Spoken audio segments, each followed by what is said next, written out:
Vous allez bien? Vous vous êtes acquitté de votre devoir électoral? Pas encore. Alors si ce n'est pas encore fait, n'oubliez jamais, si je vais le faire, que l'enfer est rouge et que le ciel est bleu. Je l'ai fait, je tourne la page. Ok, je vous invite à ouvrir la parole de Dieu dans le livre de la Genèse, au chapitre 4. Alors désolé pour mes collègues, je vais reprendre une pensée que j'ai partagée avec vous qui sera enrichie. C'est vraiment une pensée que pendant les vacances, je prends toujours du temps pour moi-même. Et j'ai pris ma Bible, j'ai juste pris ma Bible pendant les vacances et j'ai fait comme un effort d'amnésie. Parce qu'à force de lire les textes, c'est comme si qu'ils ne nous parlent plus, c'est comme si on ne découvre plus une certaine modernité ou une certaine richesse. Et je me suis efforcé pendant les vacances de lire la Bible comme un amnésique qui n'avait jamais lu la Bible pour essayer de retrouver une certaine fraîcheur par rapport à certains textes. Et j'aimerais partager avec vous une pensée que Dieu a mise sur mon cœur d'abord pour moi-même, pour l'église de Colfontaine, mais je pense aussi pour votre communauté. Genèse chapitre 4, et vous allez voir que c'est un texte que vous connaissez bien. Adam connut Ève, sa femme. Elle conçut et enfanta Caïn, et elle dit, « J'ai formé un homme avec l'aide de l'Éternel. » Rappelons-nous que c'est le premier accouchement de l'histoire de l'humanité. Donc c'est la grosse surprise pour Ève. Ok ? Elle enfanta encore son frère Abel. Tiens, pas de commentaire sur Abel. Commentaire sur Caïn. J'ai formé un homme avec l'aide de l'Éternel. Et sur Abel, aucun commentaire. Abel fut berger et Caïn fut laboureur. Au bout de quelque temps, Caïn fit à l'Éternel une offrande des fruits de la terre. Et Abel, de son côté, en fit une des premiers-nés de son troupeau et de leur graisse. L'Éternel porta un regard favorable sur Abel et sur son offrande. Mais il ne porta pas un regard favorable sur Caïn et sur son offrande. Caïn fut très irrité et son visage fut abattu. Et l'Éternel dit à Caïn, « Pourquoi es-tu irrité? Et pourquoi ton visage est-il abattu? Certainement, si tu agis bien, tu relèveras ton visage, et si tu agis mal, le péché se couche à la porte, et ses désirs se portent vers toi. Mais toi, domine sur lui. » Cependant, Caïn adressa la parole à son frère Abel. Mais comme ils étaient dans les champs, Caïn se jeta sur son frère Abel et le tua. L'Éternel dit à Caïn, « Où est ton frère Abel ?» Il répondit, « Je ne sais pas. Suis-je le gardien de mon frère ?» Et Dieu dit, « Qu'as-tu fait? La voix du sang de ton frère crie de la terre jusqu'à moi. Maintenant tu seras maudit de la terre qui a ouvert sa bouche pour recevoir de ta main le sang de ton frère. Quand tu cultiveras le sol, il ne te donnera plus sa richesse. Tu seras errant et vagabond sur la terre. » Caïn dit à l'Éternel, « Mon châtiment est trop grand pour être supporté. Voici tu me chasses aujourd'hui de cette terre. Je serai caché loin de ta face, je serai errant et vagabond sur la terre, et quiconque me trouvera me tuera. » L'Éternel lui dit, « Si quelqu'un tuait Caïn, Caïn serait vengé 7 fois. » Et l'Éternel mit un signe sur Caïn pour que quiconque le trouverait ne le tuât point. Et le texte qui nous permet d'apporter un éclairage sur cette histoire, dans l'Épître aux Hébreux au chapitre 11, le verset 4, Hébreux 11, verset 4, « C'est par la foi qu'Abel offrit à Dieu un sacrifice plus excellent que celui de Caïn. C'est par elle qu'il fut déclaré juste, Dieu approuvant ses offrandes, et c'est par elle qu'il parle encore, quoique mort. » Amen. Quelle histoire! Deuxième histoire de l'humanité, une histoire tellement sordide. Deux frères et un frère qui va tuer son autre frère. Le premier meurtre de l'humanité. Deuxième histoire biblique, premier meurtre. Ça va vite, hein? Ça va très vite. On pourrait dire aussi que c'est une histoire de religion. Ça se passe juste après un acte religieux. Tellement de morts au nom de la religion. Bon, beaucoup moins qu'on ne le pense, hein. Souvent, c'est un argument, ça représente que 10% de la totalité des morts au cours des siècles. Beaucoup moins que ceux qui luttent contre la religion le proclament, mais quand même, 10%. Si on raconte cette histoire aux enfants, certains enfants diront que Abel, c'est le chouchou de Dieu. Dieu, il a un chouchou dans l'histoire. Attention comment on enseigne certaines histoires aux enfants. D'autres, en réfléchissant, vont se dire, c'est une histoire au niveau du sacrifice. Il y a quelque chose au niveau du sacrifice. Et que finalement, dans l'histoire des sacrifices, il n'y a que les animaux qui comptent, qu'une offrande animale plutôt que végétale. Les deux frères décident d'offrir un sacrifice à l'Éternel. Caïn, des fruits de la terre, et Abel, un agneau. Et il y a quand même des détails qui sont donnés, qui sont interpellants. Il est dit que cet agneau, c'est un des premiers-nés, les prémices. Et on ajoute ainsi que la graisse. Bon, je sais qu'on est dans une société qui ne prône que le light, mais je suis désolé, dans la Bible, on parle beaucoup de graisse, notamment au niveau des sacrifices. Ce n'est pas un détail anodin. Moi, je ne suis pas du tout cultivateur, j'ai pas de jardin, j'ai une pelouse et ça me suffit amplement. La tonte, ça me saoule, mais je dois le faire. J'aime pas. Mais je sais que pour les cultivateurs, la première salade, les premières carottes, elles ont une saveur particulière. Même si elles ont le même goût que les autres qui vont suivre, mais c'est les premières. Oui ou non? Les premières tomates que vous allez cueillir dans votre serre, elles ont un goût particulier. C'est les premières. Les prémices, elles ont quelque chose de particulier. Ce n'est pas un détail anodin. Abel va donner le premier-né de son troupeau et la graisse. Mais concernant le détail du sacrifice de Caïn, aucun détail. Le problème ne vient pas du fait que Caïn va offrir une offrande végétale. Vu que dans le Lévitique, on voit que dans le temple à Jérusalem, les deux étaient offerts durant le sabbat et les fêtes des prémices. On offrait aussi, en offrande à l'Éternel, des pains, du fruit de la terre. Ce n'était pas le problème. Le problème est ailleurs. Et on le trouve dans cette expression pour Abel, un des premiers-nés. Ce n'est pas le premier-né, c'est un des premiers-nés. Chaque mot a son importance. Un des premiers-nés. Ça veut dire que Abel va sélectionner dans tous ses premiers-nés de son cheptel le meilleur, le plus beau, celui qui est sans défaut. Et en plus, il offre la graisse. Caïn n'offrit pas à Dieu les prémices de ses fruits. Le sens du texte, la façon des tournures de phrases en hébreu démontre la désinvolture dans laquelle Caïn va faire son offrande. C'est comme si qu'il arrachait quelque chose. Rapidement, il voit son frère faire un autel, faire une offrande, et dit je vais faire la même chose. Il construit son autel et puis il arrache et il offre à Dieu. Il offre à Dieu une désinvolture totale. Il offre le tout venant. Quant à Abel, cette expression que l'on retrouve dans Hébreux 11 démontre qu'il va offrir les prémices, le meilleur, l'excellence. Non seulement il donne l'un des premiers-nés, mais le meilleur. Il va faire un tri pour offrir le meilleur. Il offre, autrement dit, la crème à Dieu. Il offre la crème à Dieu. Et j'aimerais dire à l'Église, l'attitude d'Abel est celle que nous devons absolument imiter, à savoir offrir le fleuron le plus beau à Dieu. Si nous voulons voir les choses évoluer, changer, nous devons offrir le meilleur. Beaucoup trop d'enfants de Dieu, beaucoup trop de chrétiens se contentent de donner les restes.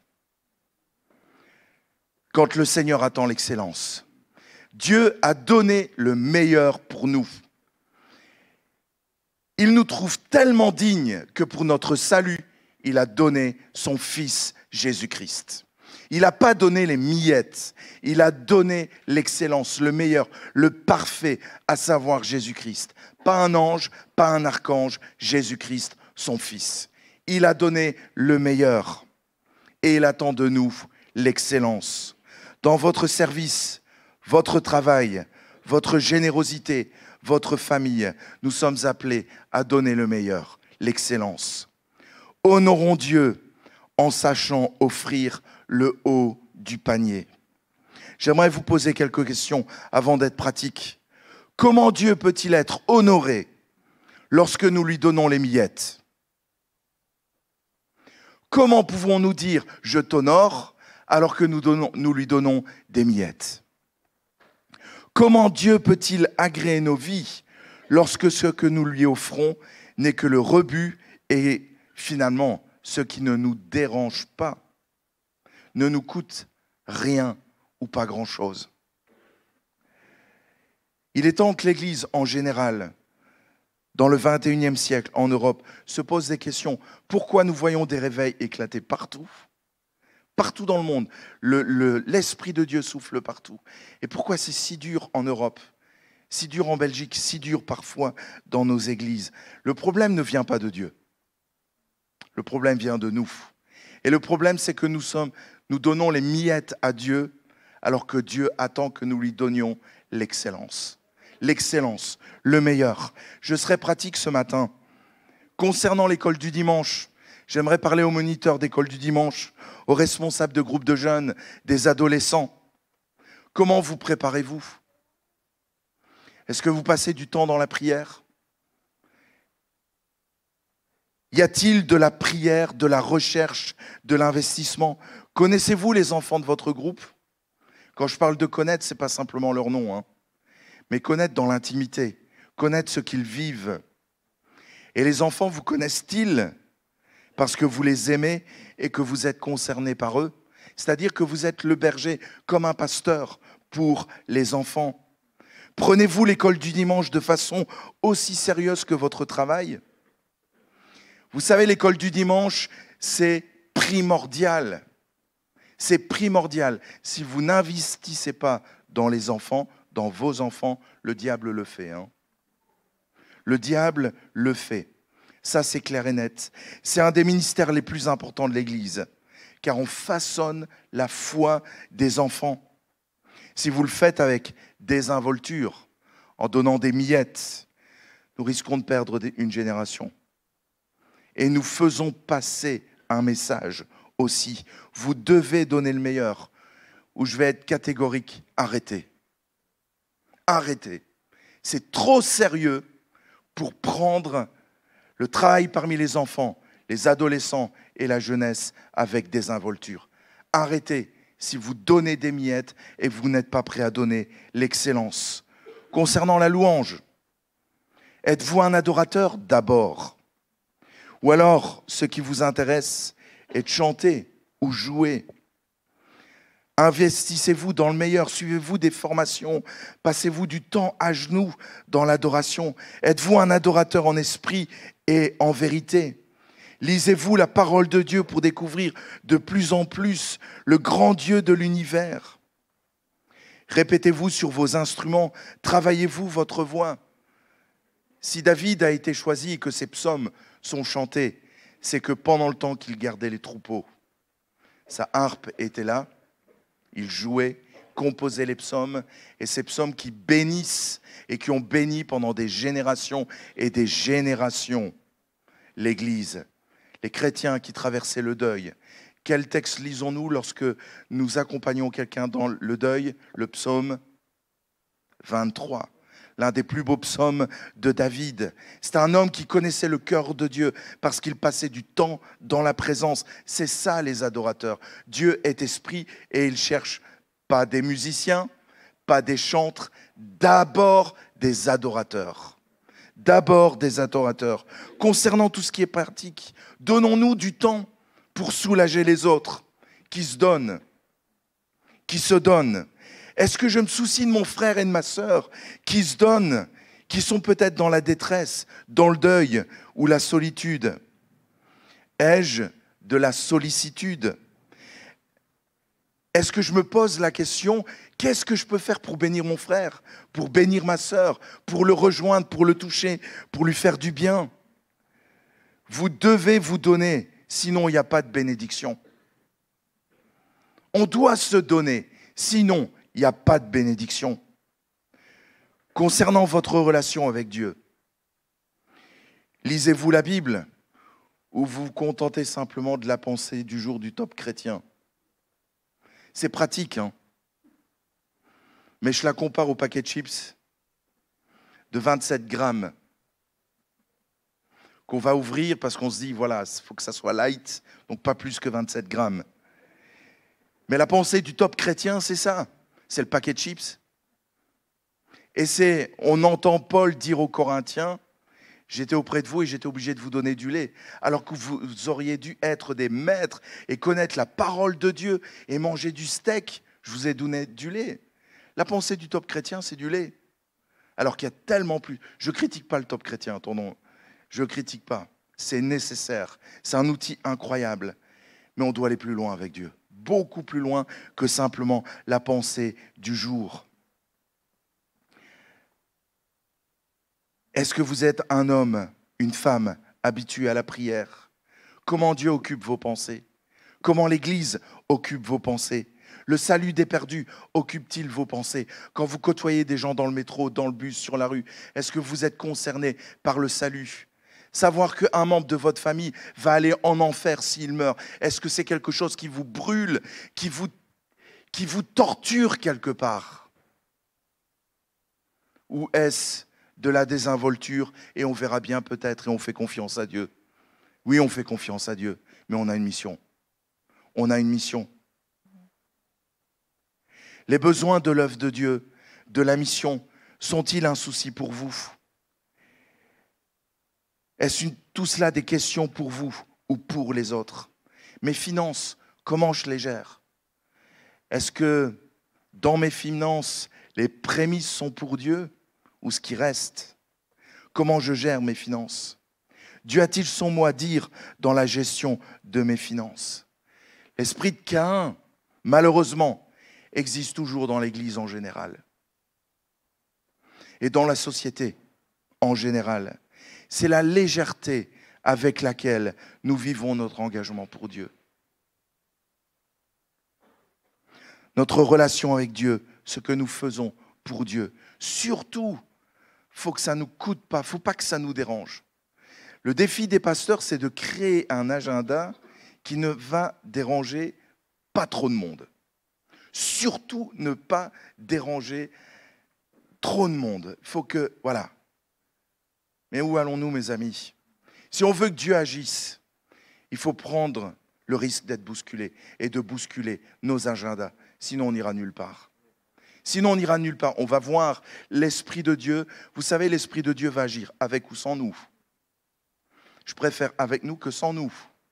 Mais il faut être prêt à être bousculé dans tous les domaines de notre vie.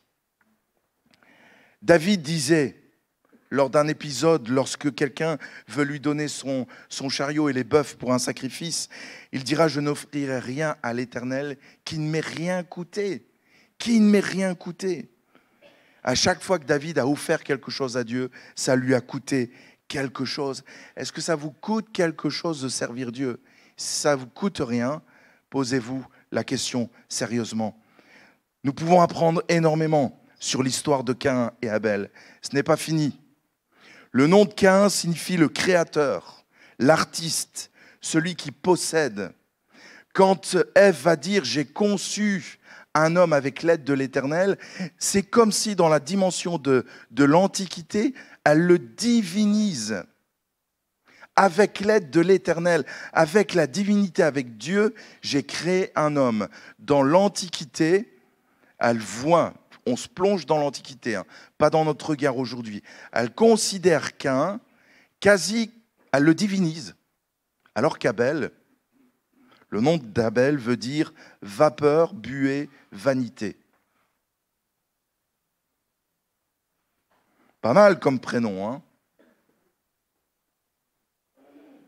Comme Jacques, le trompeur. Quelle idée d'appeler son fils Jacques. le trompeur. Le gamin, il part déjà avec une fameuse casquette. Hein. Heureusement que Dieu intervient et change le nom de Jacob en Israël, celui qui lutte avec Dieu.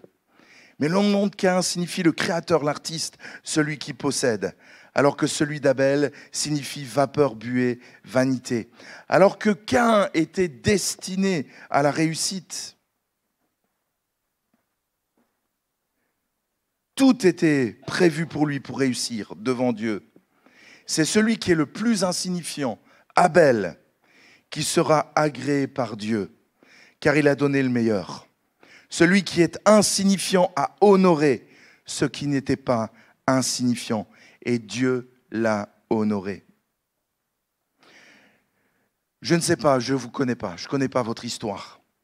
Peut-être que vous avez eu des parents qui vous ont donné le meilleur, qui ne vous ont pas dénigré. Peut-être que dans la fratrie, au sein de la fratrie, il y a parfois...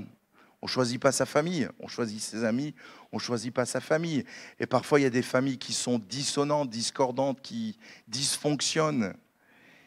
Et parfois, des enfants vivent très mal au sein de la famille et se considèrent tellement dénigrés. Ça n'a rien à voir.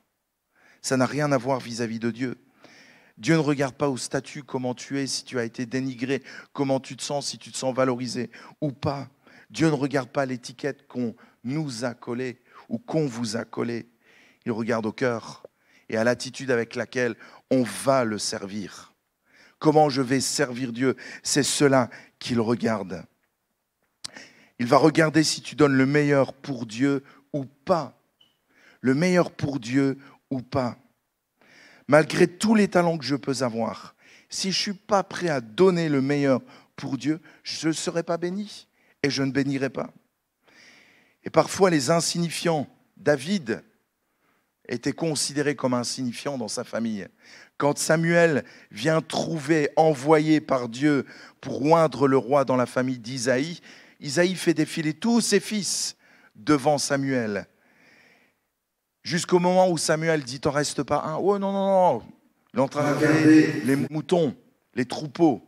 Donc il est considéré aussi comme impur. Hein. Garder les animaux, c'était un métier qui amenait l'impureté parce qu'on était amené à toucher soit des animaux blessés, des animaux morts ou des bêtes qui allaient mettre leurs petits au monde. Donc ça communiquait une impureté. Donc toute la famille considérait David comme impur. Dieu ne l'a pas vu comme ça. Hein. Parce que Dieu a regardé au cœur de David et David était l'ami de Dieu. Amen. Donc Dieu ne regarde pas. Si on vous a collé une étiquette négative ou positive, il va regarder comment vous allez le servir. Il va regarder comment vous allez vous donner, comment vous allez servir, si vous êtes concerné par son œuvre ou pas, si vous allez donner l'excellence.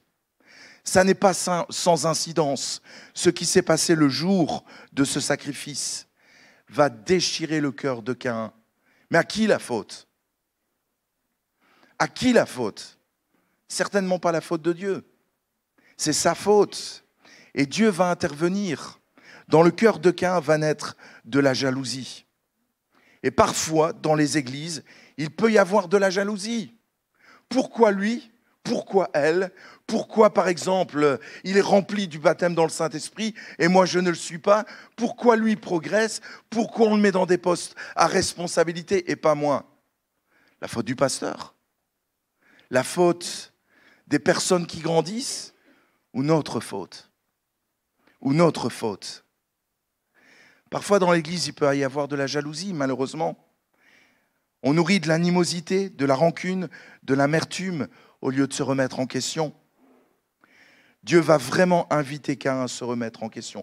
Le péché se couche à ta porte, mais toi domines sur lui. Dieu voit ce qui se passe dans le cœur de Caïn et ne le laisse pas se débattre avec cela. Il intervient, il interpelle.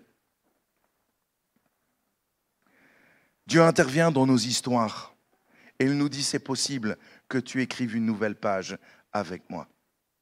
Amen. Il intervient dans nos parcours de vie. Dieu met à l'honneur ceux qui se donnent et payent le prix. Et il ne faut pas être jaloux. Vous savez, nous les francophones, on a un problème avec l'honneur. On n'est pas dans la culture de l'honneur. Les anglophones, oui, peut-être parfois un peu trop. Mais il n'y a pas de problème d'honorer quelqu'un. Quand vous allez dans l'église de Longueuil au Canada, chez Claude Hood, il y a un couloir avec toutes des peintures, des ministères qui ont béni l'église de Longueuil. Donc vous avez le cas de David Wilkerson, de Lecomte, de Claude Hood, etc. Il n'y a pas de problème avec la culture de l'honneur. Nous, en francophonie, on a un souci. On a un souci. Bah oui, la Belgique, c'est dans la francophonie. Hein. Bah, tu parles comment? Non, non, non. Non, il n'y a pas de problème avec la France. Non, pour ceux qui ne le savent pas, je suis français. Donc, il y a beaucoup de Français dans l'Église apostolique. Que vous le vouliez ou non, c'est comme ça. Hein. La France, elle bénit la Belgique. Voilà.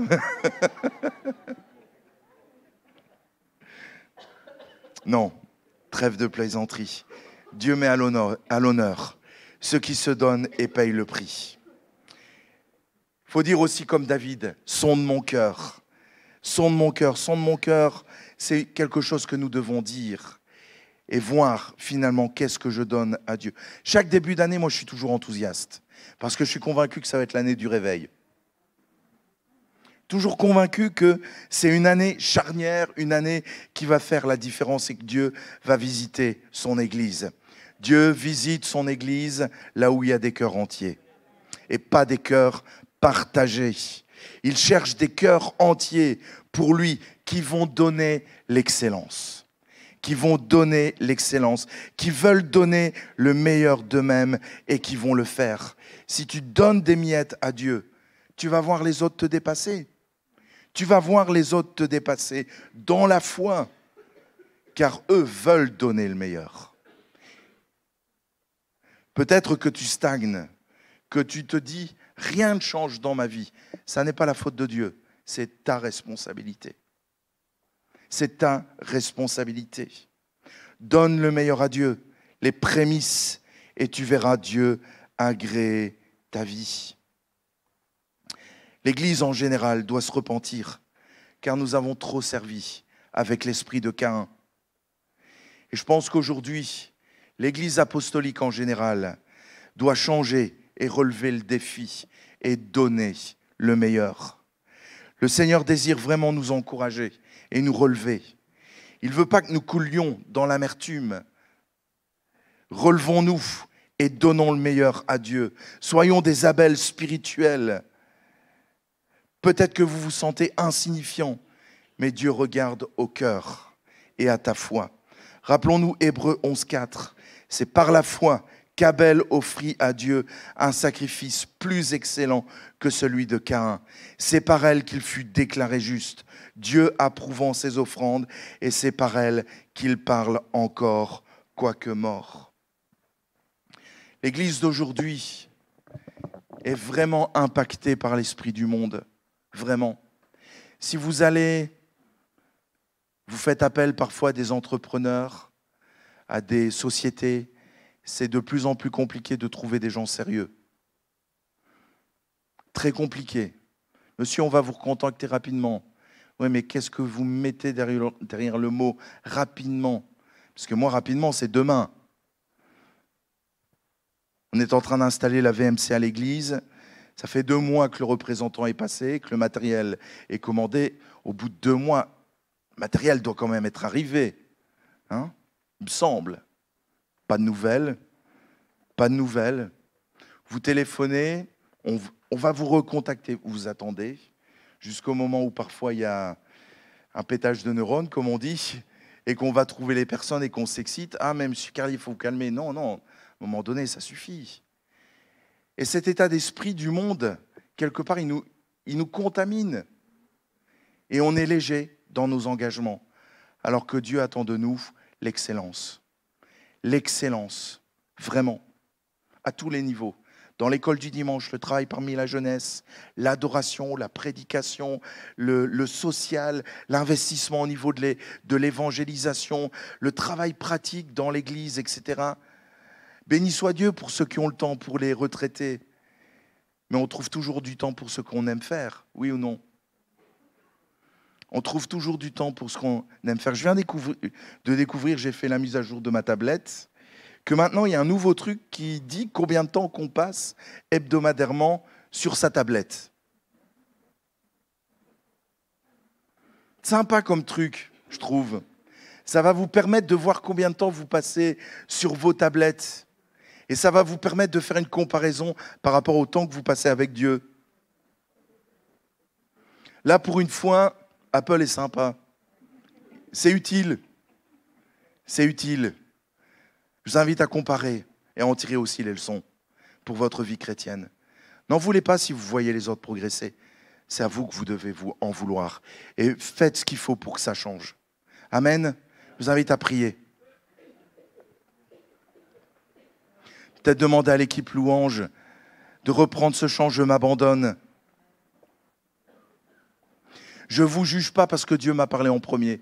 Ce n'est pas parce qu'on est pasteur qu'on est en dehors de la parole de Dieu et que la parole de Dieu ne nous concerne pas.